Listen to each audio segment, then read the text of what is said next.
早啊，各位。早啊。昨天晚上。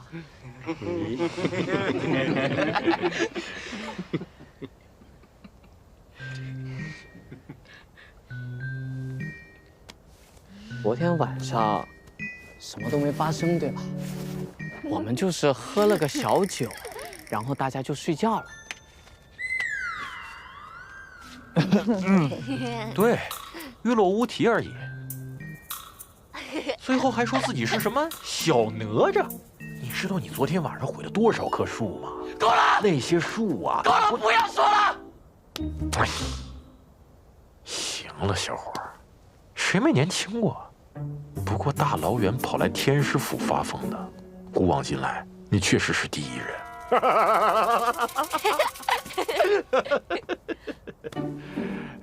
宝二姐，你不会骗我，你告诉我昨天晚上到底发生了什么？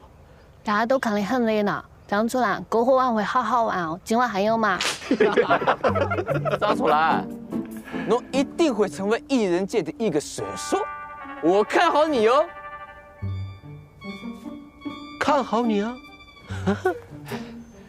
那你们昨天没有拍照对吧？妈了，哪能会做嘎缺德的事情？录了个像。小次了，我杀了你啊！花儿姐，我觉得我现在已经无法直视张楚岚了。花儿姐，不要理他，他已经记住了金子杀的全部单数，已经完全被单数迷住了。张龙，你个小子了，给我下来！下来，我弄死你！我上来，有本事你上来呀！侬不是小哪吒吗？你个小混蛋，你听不懂我说话是吧？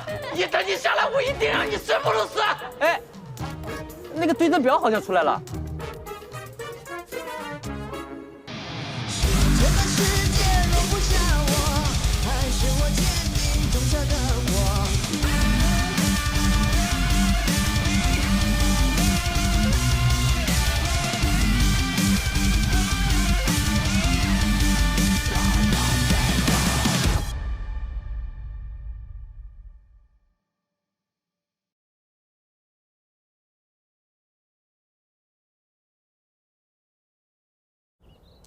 本次演武大会8强晋级赛即将开始，请观赛人员尽快入座。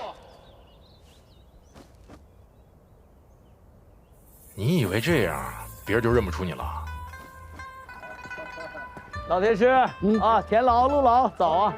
冯会长好。哎，老天师，您这脸是怎么了？我最近啊，一直有意自创一门功夫。没想到昨夜行戏出点岔了，手阳明大肠经受阻，把脸给憋住了。见笑啊！您老好好休养啊，不叨扰了。哎，好。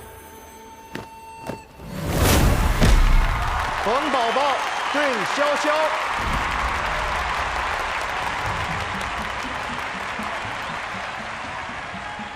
天师他们怎么也来了？我前几天比赛他们都没来，今天专门来看宝儿姐比赛。难不成他们真的开始注意到宝宝了？我知道你是张楚岚的清道夫，不过这场你对上我，你的工作也该结束了。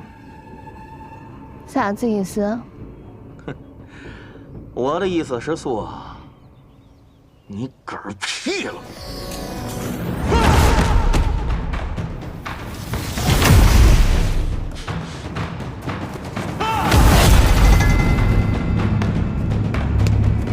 这就是传说中的腥气呀！怪不得叫腥气，跟擤鼻涕一样，太恶心了。腥气呢，它专攻人的元神，被击中会短暂失去作战能力，从而陷入险境。趁你病，要你命！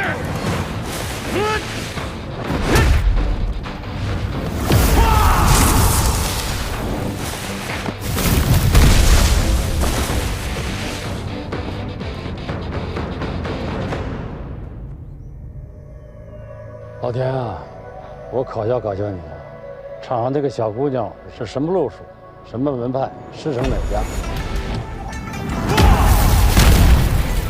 我还真是瞧不出来了。你说那个姑娘的身法、动作乱七八糟啊，就她这么破绽百出，早就应该落败了。可是恰恰她只能在坚不容发的当口逃过决定性的一击。昨天初见的时候，你没注意到她的眼睛？你再看看我的眼睛。哎呦，师兄啊，你的眼睛在哪儿呢？我根本就看不见呐！再耍贫嘴，我把你从台上给扔下去。师兄，我明白你的意思。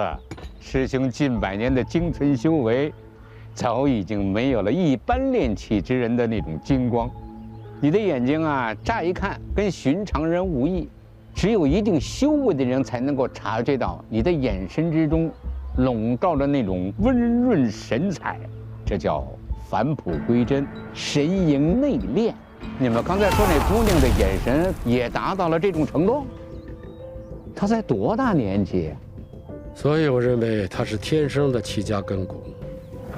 从她刚才的身法来看，还没接受过任何训练，一切动作都是靠本能反应来的。而且谁说年轻就真的达不到神盈内敛的境界了吗？当年那个，你说那魔头啊，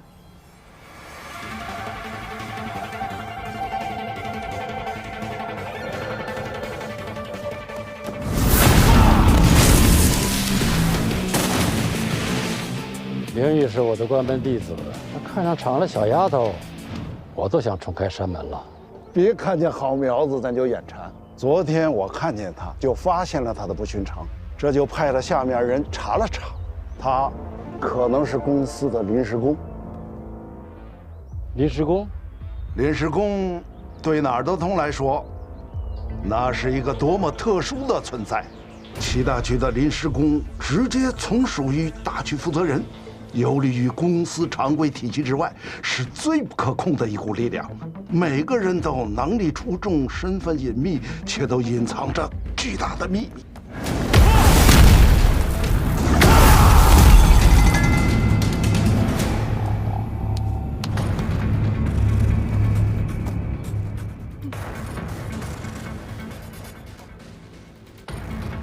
不靠近就好老实吧。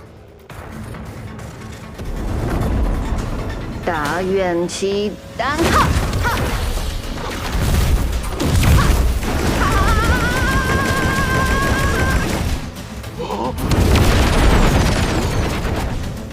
这宝儿姐的绝招怎么这么多啊？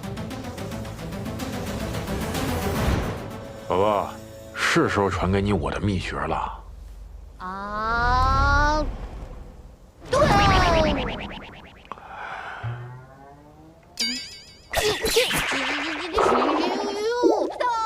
看我元气大挪移！我都说了，没那么容易。每一种异能和招式都要经过自己独特的行气方式所成，就好比是程序，气是源代码。如果你不知道编程方式，你就根本得不到自己想要的程序。你要是真的想学远程攻击，我可以安排合适的人教你啊。不用了，我晓得毛病出在哪儿了。刚才的气放出的不够多而已。阿维斯巴斯。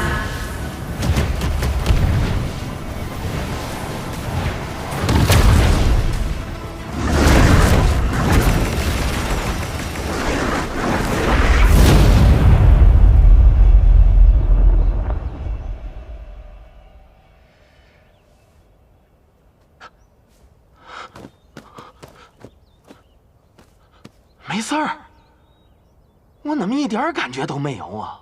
还是只打得翻易拉罐哦。易拉罐？老天师，怎么回事？你把这个气啊当做黄金，两国交战就应该合理运用黄金。这丫头直接拿金砖拍对手，要是换做旁人，早就虚脱昏厥了。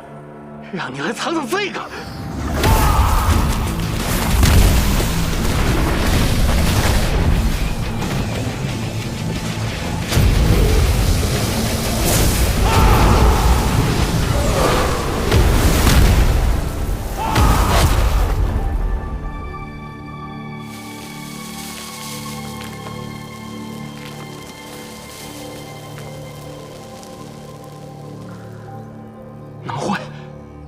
现刑器的特点吗？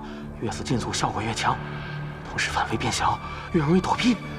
这个冯宝宝怎么能预测潇潇的全部动作？不是预测，他看穿了潇潇的每一次呼吸。就算潇潇想用假的呼吸动作来骗他也没有用的，因为这个刑器必须要用丹田来发力，喉头、胸腹、腰眼等处都会有细微的差别。哎，秦哥，如果你对上这个潇潇，肯定能轻松获胜吧？要用法术胜他不难，不过要在对阵的时候有着这份不动如山的专注，我做不到。再来！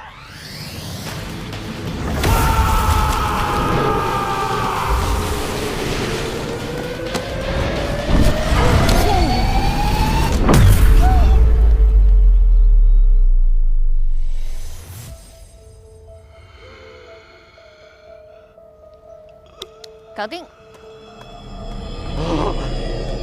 潇潇的元神飞散了。这具刑器硬是让冯宝宝给按回体内王法了。一帮没轻没重的小鬼，还好有老夫在场。别急，等他实在不可解的时候再下去也不迟。老天师，你怎么看热闹不嫌事儿大呀？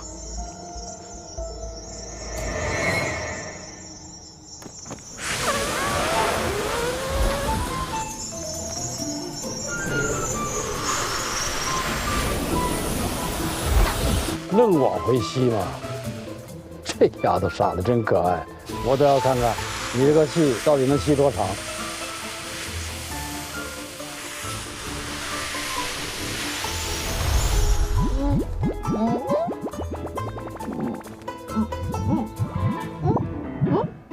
不行不行不行，我得下场了。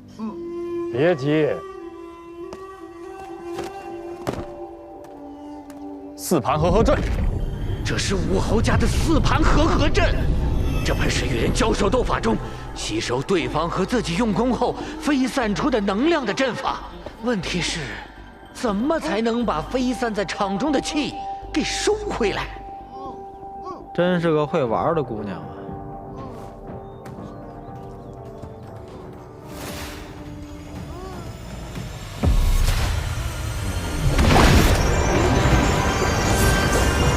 红宝宝，把你嘴里的吐给我！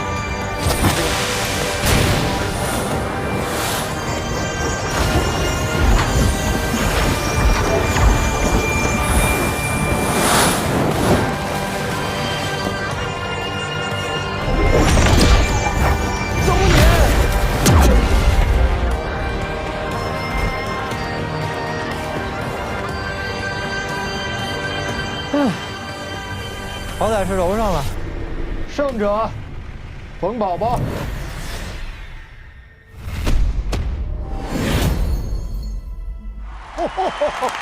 啊，真是后生可畏啊！王爷，冯宝宝，张灵玉，你还真没骗我。我诸葛家的人久不出来走动，看来有点成了井底之蛙了。二位，既然下场了，就别急着走了。下一场对阵，诸葛青对王野。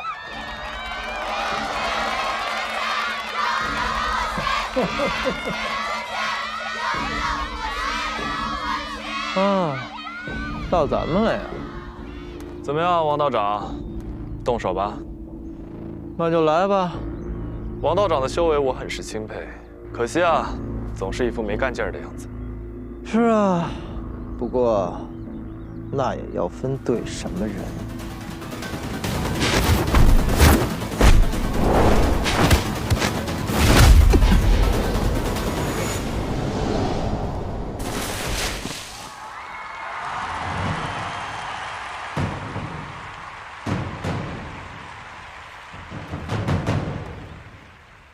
王野道长，你有点操之过急了吧？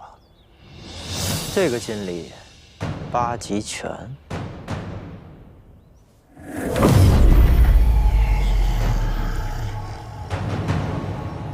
我从来就不会小瞧我的对手，所以王道长您也千万别小瞧我。确实，我的拳脚功夫不如你。不过王道长，您当真觉得凭仗着纯熟的太极功夫就能赢得了我吗？你会的可真多呀！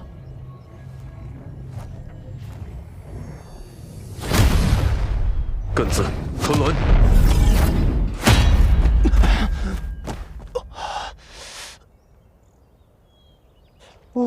就知道没那么容易嘛，竟然完全扛不动，真是尴尬呀！砍字。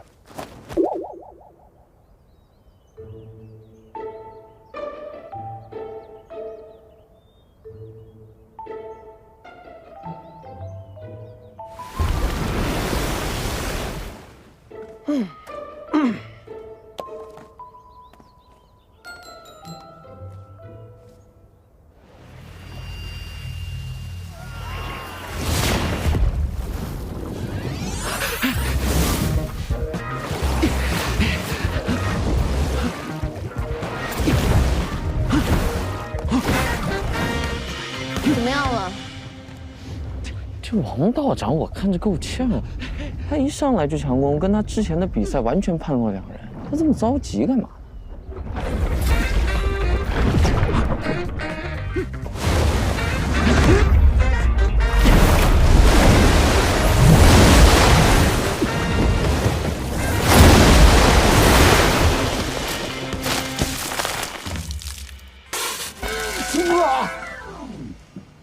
哎呀！差点打到老天师啊！没关系，哎，老天师无所谓，比赛太精彩了。水汽能凝结成高速子弹，这诸葛家的武侯奇门着实厉害呀！这是把地盘八卦术发挥到了极致。卦象为水，五行属水，他这坎子一出啊，水弹就变成降雨了。那看来王爷要不了几招就得败下阵来。那可说不准。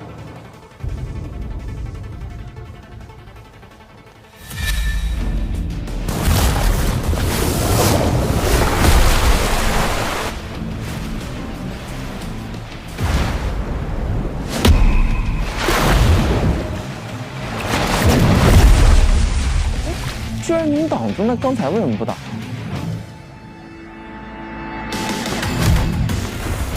太极阳手。吞字土河车。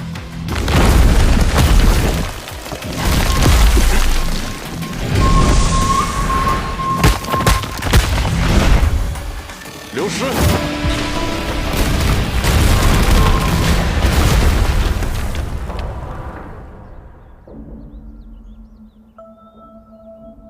这个诸葛青也太厉害了吧！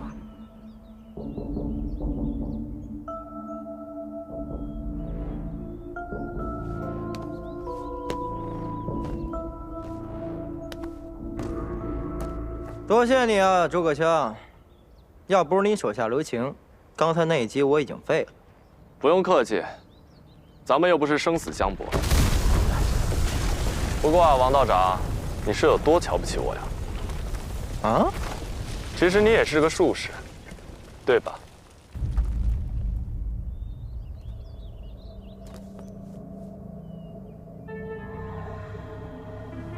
一般人认为术士的所行之事过于匪夷所思，有悖常理。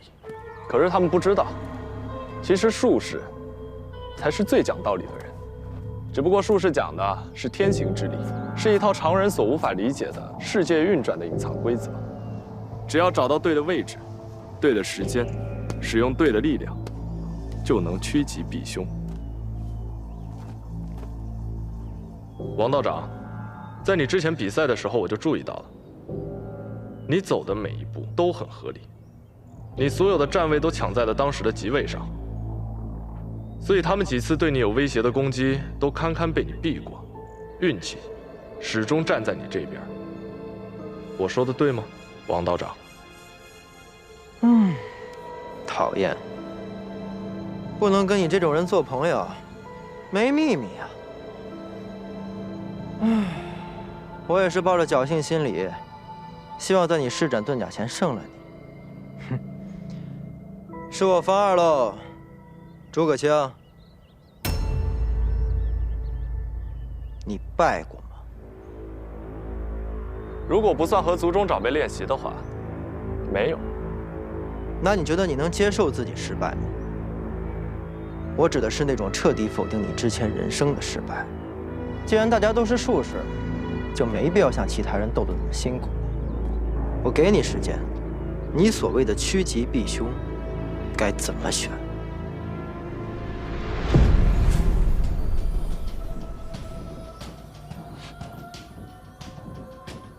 他们怎么都不动了？真让人意外啊！术士就要顺势而为。诸葛青，我没有半点侮辱你的意思，这话我只说一次。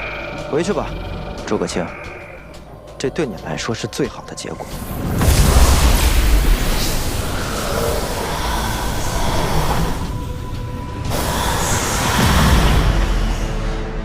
有结论了吗？王道长，我刚才给自己卜了一卦，居然只有4字的批语：飞蛾扑火。坤子，土火车。坤子，土火车。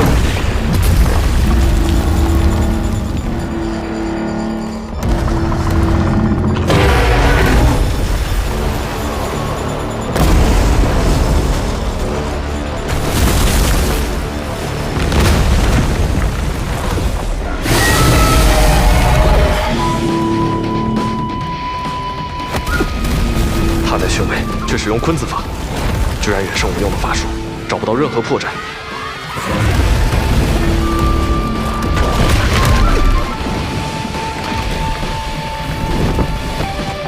李四，司令，训子，小谈功德。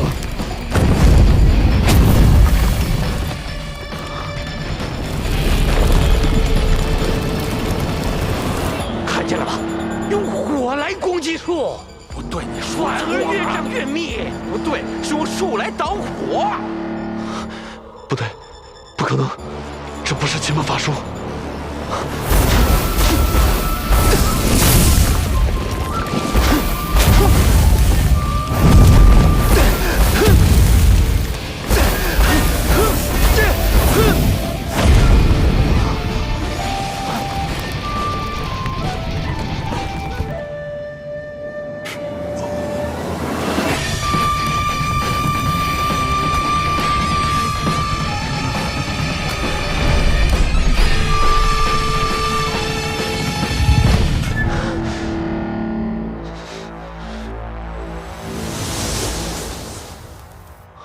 不可能，就算是再强的奇门使用者，也不可能不遵循生克之理。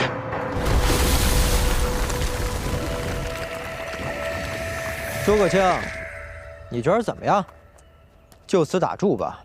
你不是看到自己的卦象了吗？王道长，或许我逃不过这一败的命运，或许这一败会击碎我所有的尊严，但有些事情对于一个术士来说比尊严更加重要，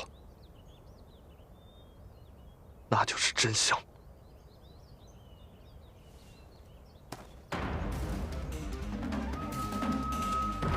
就算要败，我也一定要知道自己败给什么样的力量。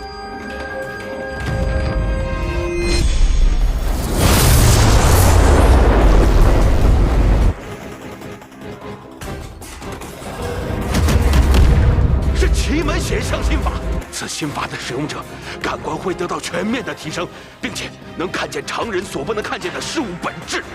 他们是在斗法，斗得旗鼓相当啊！旗鼓相当？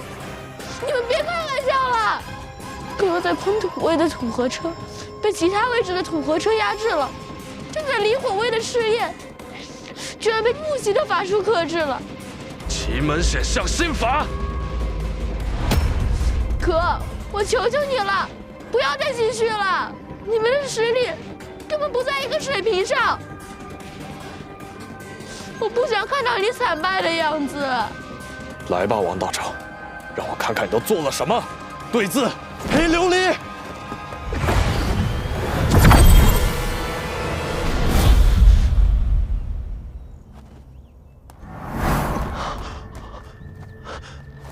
你到底干了什么？瞬移，这不是我姐的招吗？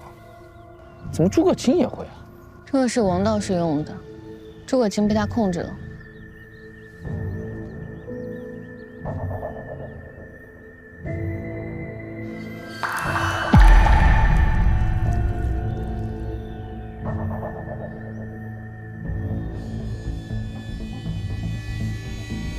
淡中大学受制，这就够了吧？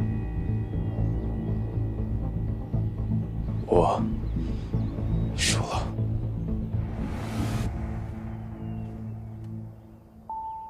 我什么都没有看到啊，他就认输了。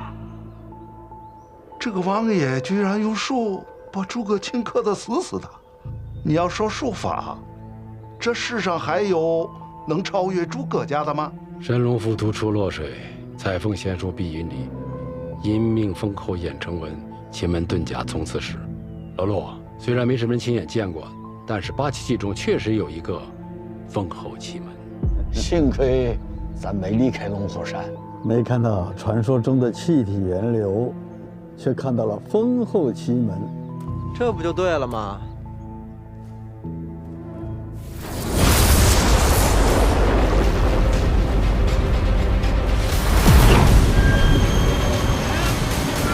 诸葛青，快停下！停下！我说你停下！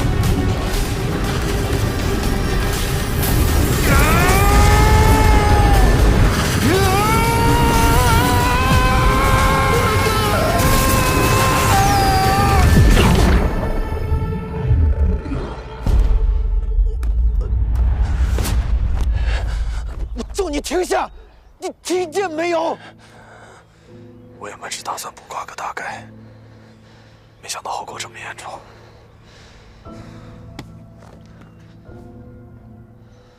我不是不能接受失败，但就算我要死了，我也不能败得这么不明不白的。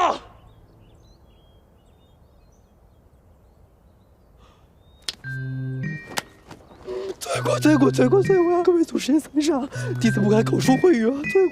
罪过！你丫都逼着舒大人说脏话了，你！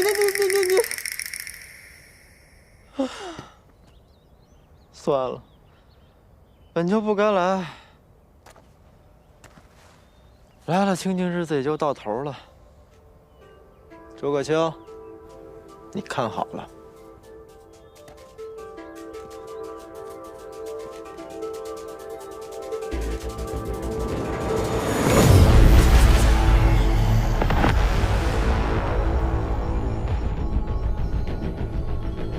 果然，你也是个奇门术士。诸葛青，之前你确实方寸乱了。既然知道我是个术士，为什么注意力还只集中在我身上？好好看看这一局。这一局怎么了？这不过是很普通的一局。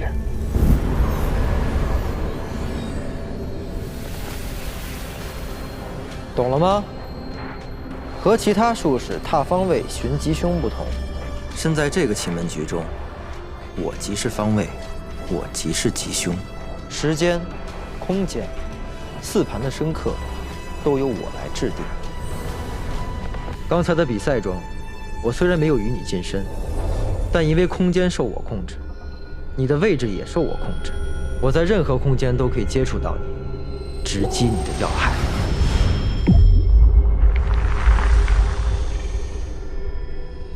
随意的波动棋盘格局，4盘的格局是时间来制定的。你怎么可能操纵时间？为什么不能？时间就是计算万物变化的计量单位而已。对于一个没有变化的人而言，时间也就没有意义。操纵了万物的变化，就等于操纵了时间。我能操纵的，就是这奇门局中的变化。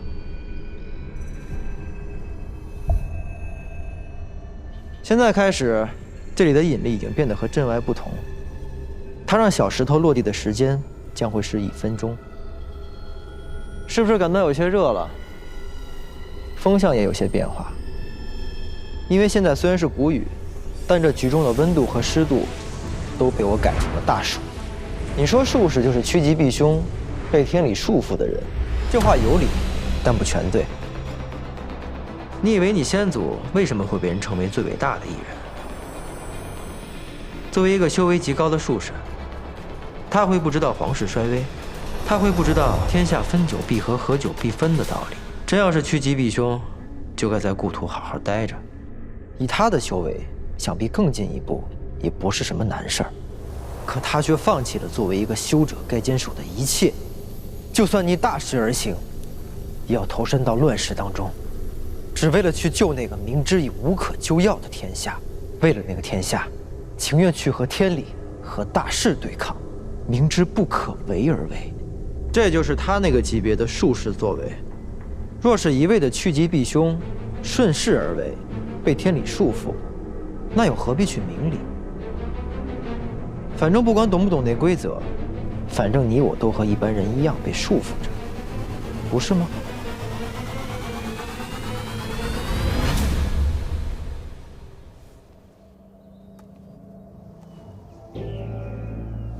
其他艺人都是因为自身过失才止步不前，前辈武侯却因为放不下天下苍生才没能更进一步。这就是他伟大的地方。在我心目中，他和吕祖、三丰真人这些传说中已经羽化的祖师一样，是我最敬佩的前辈。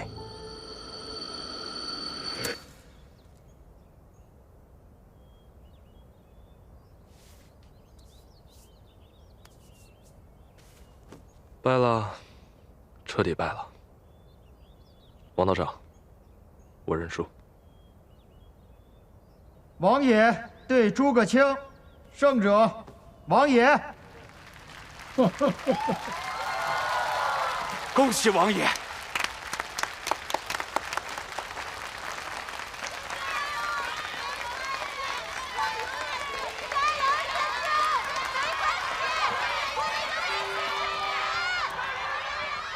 王道长，最后问你一个问题，你刚才的那个术法，到底叫什么？跟你说够多了，别不知足啊！想知道你可以自己算呢。再找死我可不拦你啊！没想到武当山还有这号人物，我怎么从来没听说过啊？这件事你来办，把这个王爷拉到我们天下会。楚岚，看来你下一场的对手就是王爷了。别呀，100个我也不可能打过他呀。爸，这个人实力这么强，我打也打不过他，总不能硬拉吧？我平时怎么教你的？所有人都可以明码标价，只要你知道他想要什么。可是我也不了解他呀。动动你的脑子，出家人最缺什么？当然是钱。有钱谁还出家呀？哦。怎么了，宝宝？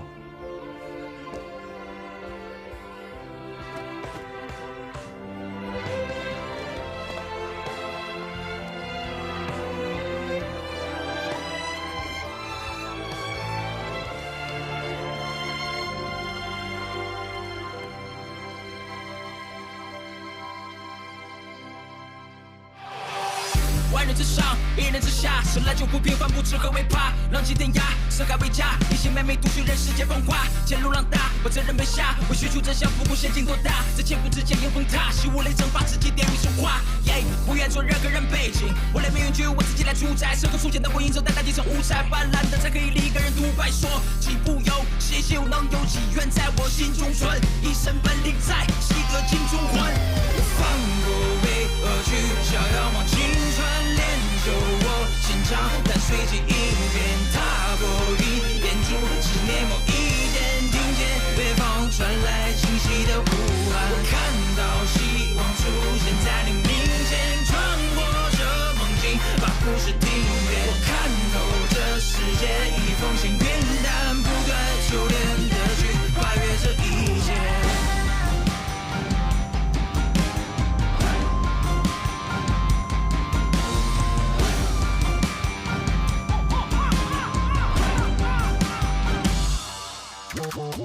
想走的路就不好走，想做的人也不好做，追求的东西太多了，才会忘了自己最想要什么。我习惯去面对些挫折，因为我从不把回去做错的。人生就是如此，会变混莫测，都是反复数次，不过是过客。别负责比期待那个沉重的东西，我也依然不会累。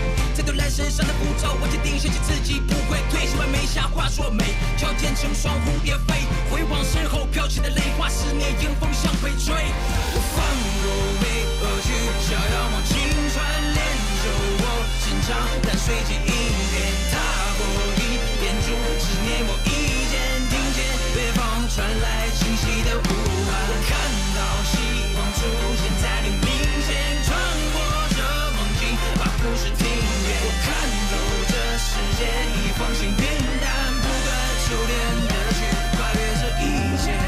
谁理与我怎么邂逅，我不在乎，你到底来自何方？随时都握紧拳头，在背地之上皆星辰，又会闪着光，目的的向前走，尽管身上受了伤，还是依然放声歌唱。